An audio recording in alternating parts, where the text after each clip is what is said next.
네, 그럼요. 당연히 가능합니다. 가능하고요. 제가 오랫동안 교직에 있으면서 그 학생들의 특징을 생각을 해보았는데, 일단 절대 포기하지 않습니다. 꾸준함이 강점인 학생들이고요. 뭐 예를 들어 수능 특강 영어 교재를 푼다고 생각을 해볼게요. 그럼 그 친구들은 첫 번째 챕터부터 마지막 챕터까지 다 풀어요. 그러니까 쉬운 유형이라고 절대 넘기는 법이 없고요. 단순히 문제만 많이 푸는 게 아니라 자신이 틀린 문제는 왜 틀렸는지를 꼭 분석을 합니다. 그리고 자신이 해설지를 봤는데도 이해가 안 가면 질문을 해요. 이 질문이라고 하는 것이 정말 눈에 띄는 특징인데 질문을 정말 많이 합니다. 영어 수업 시간이 끝나면 수업 교재를 가지고 와서 질문을 하고요. 쉬는 시간, 점심시간에는 자기가 혼자 푸는 교재를 가지고 와가지고 정말 끈질기게 질문을 해요. 그리고 이 질문하는 것을 보다 보면 알 수가 있는 게 이 친구가 이 부분에서 어려움을 느끼고 있구나. 그리고 이 부분은 좀 비효율적으로 공부를 하고 있구나. 선생님들은 딱 보면 아시거든요. 그래서 더 효율적인 조언이 가능합니다. 그러니까 이 영어에 어려움을 느끼고 있는 친구들은 절대 혼자 끙끙대지 말고 학교에 계신 선생님들 아주 적극적으로 찾아가서 정말 많이 질문을 해주었으면 좋겠습니다. 고등학교 수학을 못하기 때문에 그러면 기초가 없는 거고 수학은 단계형 학습이니까요. 그러면 초등학교로 내려간다라고 한번 가정을 해봅시다. 그래서 초등학교 때부터 막 내용을 열심히 독학해가지고 중학교 과정을 다 마스터하고 고등학교 1학년, 그 다음에 고등학교 2학년에 대해서 수학 1, 수학 2, 그 다음에 선택 과목을 공부한다라고 할 때 아니면 고등학교 2학년에 수학 1, 수능 과목인 수학 1에 왔을 때 과연 모든 문제를 다 풀 수 있을까요? 그게 아니거든요. 근데 사실 문제를 풀다 보면 이 문제를 못 풀었어. 그럼 못 푼 이유는 분명히 있잖아요. 그럼 그 못 푼 문제에 해당되는 그 이유를 해결하는 공부만 해주면 되는 거거든요. 제가 생각하는 노베이스라는 거는 사실 학생들이 수학을 못하는 게 아니고 안 해봤던 거죠. 제대로 된 방식으로 해본 게 아니기 때문에 학생들이 다시 수학을 하려면 처음부터 과정을 밟아와야 되는 거고 그 과정을 밟기에는 너무 많은 시간이 걸리는 거고요. 제 아까 경험을 물어보셨는데 수학을 정말 관심 없었던 친구가 있었어요. 근데 이 친구가 그때 당시 연계 정책이라는 것도 있었고 수능 특강을 문제를 풀어나가는데요. 저한테 나중에 사진을 찍어 보냈어요. 앞에 차례 목차에다가 자기가 이 푼 횟수를 갖다가 나무 짝대기를 그려나가기 시작했더라고요. 근데 그게 13번 풀었더라고요. 똑같은 걸 13번 반복했어요. 어느 정도로 13번? 이게 모든 학생들이 할 수 있는 일일까요? 저는 그렇지 않다고 보거든요. 근데 이 학생은 그 13번을 통해서 본인이 정말 그 과정을 완벽하게 이해했다라는 생각이 들었어요. 근데 그 공부를 시작하기 전은 5등급이었습니다. 5등급이라면 상위로 이야기하면 40%에서 60%에 해당되는 학생이었던 거거든. 근데 그 학생이 6월 모의평가에서 9월 모의평가 실제 보면 기간은 3개월 정도밖에 안 됩니다. 근데 그 짧은 3개월 기간 동안에 2등급으로 올라갔고 또 2개월 후 수능에서 1등급을 찍더라고요. 저는 그런 모습을 보면서 정말 수학을 못한다라고 이야기하는 학생들한테 제가 상담을 해주면서도 그런 얘기를 합니다. 너가 진짜 수학을 못하는 걸까? 아니면 수학을 안 했던 것일까? 수학을 안 했던 거죠. 정말 이거 하나는 구별할 수 있었으면 좋겠어요. 내가 했는데도 못한 건지 안 해서 못했던 건지는 우리 친구들이 충분히 구별할 수 있는 나이가 됐다라는 생각이 들거든요. 분명히 여러분들이 정확한 방법적인 걸 잘 몰라서 그랬던 거지 제대로 공부한다면 수학이라는 게 이렇게 쉬웠어? 의외로 이런 친구들의 반응이 온다라는 거죠. 학교에서도 만나고요. 저는 이제 EBS 강의를 하니까 수강후기 게시판을 통해서 전국의 수많은 학생들이 이제 글을 올리잖아요. 그러니까 그런 경우들은 굉장히 많죠. 뭐 예를 들면 뭐 7등급이었는데 2등급이 됐어요. 뭐 이런 거 흔하거든요. 근데 그런 경우들은 이유가 뭐냐면 요령이 뭐냐면요. 그냥 무턱대고 반복해서 공부하는 그냥 문제집 예를 들면 기출문제집을 펴놓고 시간 내면서 그냥 막 공부하는 그런 식으로 공부하지 않는 거예요.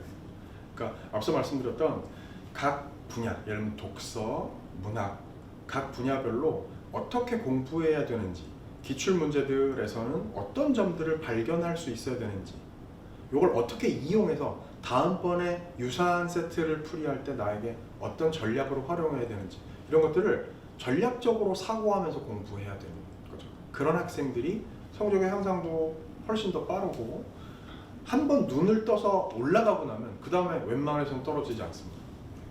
제가 비유적으로 그런 얘기 많이 하거든요.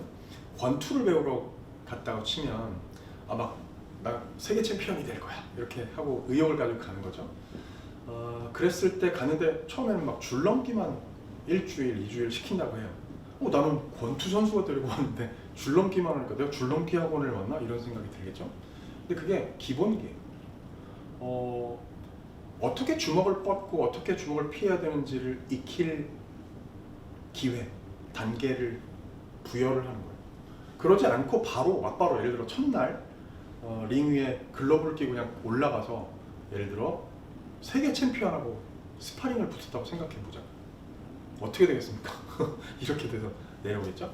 근데 링을 내려오면서 만약에 그 사람이 어우 큰일 날 뻔했네. 어우 너무 아프다. 정말 엄청 얻어 터졌네. 근데 내일도 모레도 계속 이렇게 얻어 터지다 보면 나도 권투를 잘할 거야. 그건 논리적이고 상식적인 차원에서 생각해보면 말이 안 되죠. 근데 그게 많은 학생들이 국어 공부하는 패턴이에요. 그냥 오늘부터 국어 공부해야지. 그럼 기출문제집을 사다 놓고 거기에 보면 보통 기출문제집에 이 세트는 뭐 9분 안에 푸세요, 13분 안에 푸세요 이 쓰여 있습니다. 그럼 이제 아무것도 갖추어져 있지 않은 상태에서 줄넘기 안 하고 어떻게 주먹을 뻗어야 되는지 피해야 되는지 배우지 않은 상태에서 그냥 시간 재면서 그 세트를 읽고 풀어요. 그 다음에 답 맞춰보고요.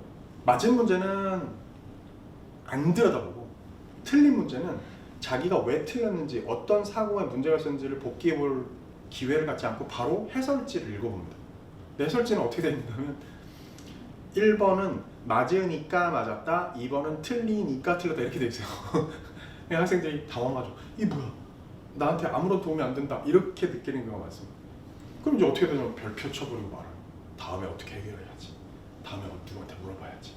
그런 게 그냥 쌓이고 그냥 앞으로 진도로 그냥 나가는 겁니다. 그렇게 해서는 절대로 실력이 오르잖아요. 눈을 떠야 됩니다.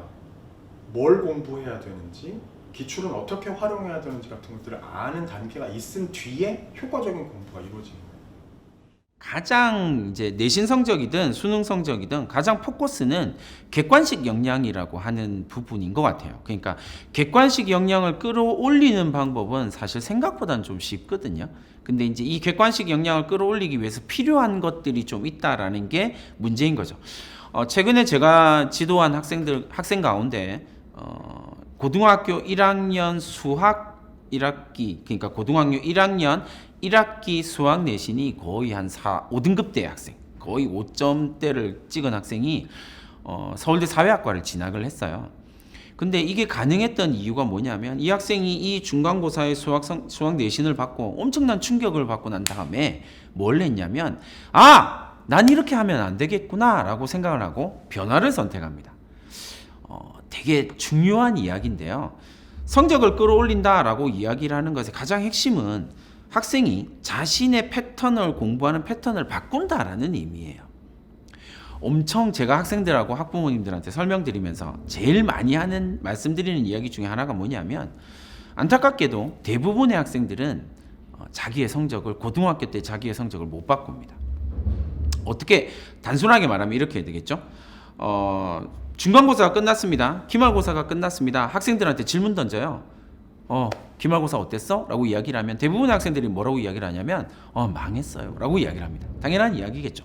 망했다라고 이야기를 합니다. 그 다음 대답이 뭐냐면 그 다음에 이 학생들이 공통적으로 이야기를 하는 중위권 이상의 학생들이, 하위권 학생들은 이런 얘기를 잘 안 하는데 중위권 이상의 학생들이 공통적으로 이야기를 하는 게 뭐냐면 부모님이랑 학생, 여러분들도 엄청 많이 이야기를 했고 많이 들었던 이야기일 거예요.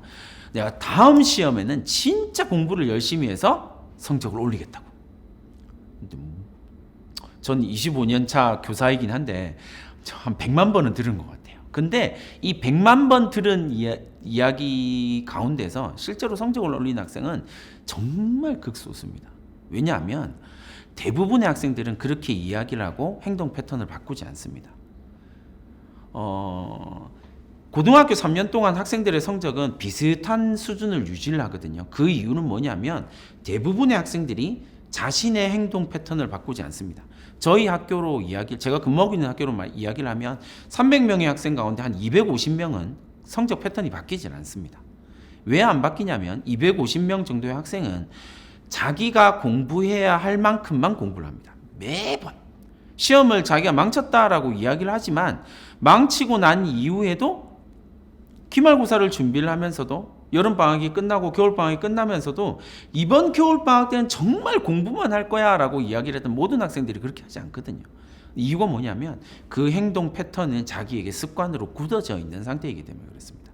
그러니까 성적이 상승하는 학생들의 공통점은 어떤 포커스를 가지고 있냐면 이 습관화되어진 행동 패턴을 깨는 학생들이 성적이 올라가는 거예요.